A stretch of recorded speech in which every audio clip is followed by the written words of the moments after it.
Greetings, Kevin Coyle and John Finley, August 9th market update.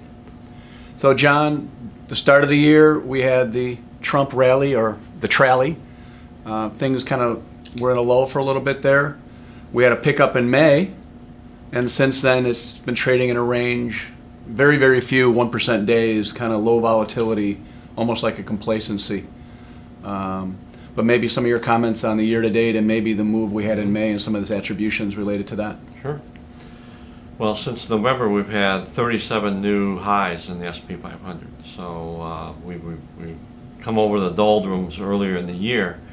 But what's driving the market this year through July is all large cap, small cap, mid cap are not participating, and mostly growth.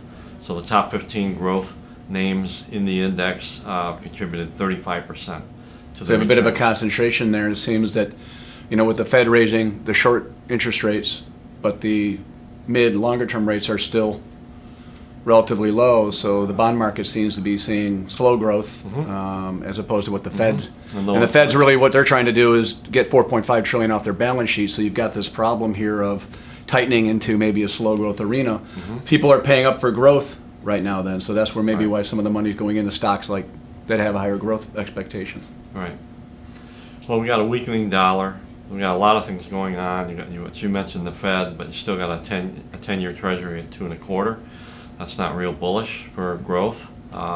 Most estimates are coming in at 2.5% for the U.S. The rest of the world is coming back, growing, and so that's good.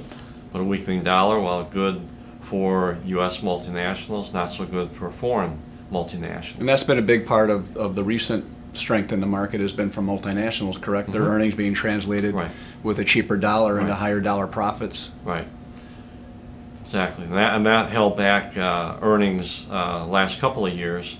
But now we're seeing, with second quarter results mostly in, that most companies are surprising on the upside for 5% or more sales growth over expectations, and about 10% earnings per share growth. So still, from a corporate earnings perspective, looks pretty healthy. So things do look moderately positive, although the growth is not strong. It's still there. Pickup in Europe has been helpful. If you look at the year-to-date returns, diversified portfolios helps you because while small and mid-cap haven't participated, they're largely flat year-to-date.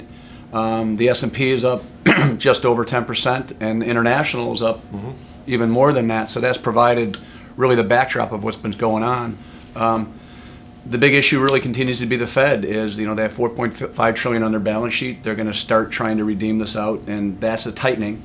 How the market reacts to that, tightening into a weakening market or a weakening economy has been problematic in historical sense. Well, the market's pricing in one more rate increase in December, about a 40% chance of that.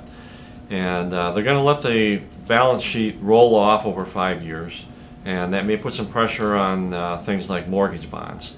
But I think that's been communicated to the market well enough that with a 10-year at 2.25, the market at this point doesn't seem too concerned about it. So inflation is low as well. Right. As we go forward, then having some of the momentum in the large cap growth, which has been where people have been kind of chasing into this rally. Still trying to play in areas that have a little bit more value, perhaps less downside volatility in a possible down market. We haven't had a correction in quite a while. It's going to happen. It's just a matter of time. So the ongoing of trying to trim from certain areas and kind of add to areas that have a little bit lower risk profile is kind of the steps to things that we're looking at right now. Well, we look for hopefully getting through this week with the things going on with North Korea. That's the latest headlines, but we continue to be hopeful there. Beyond that, enjoy the rest of your summer, and we'll see you in the end of the fall.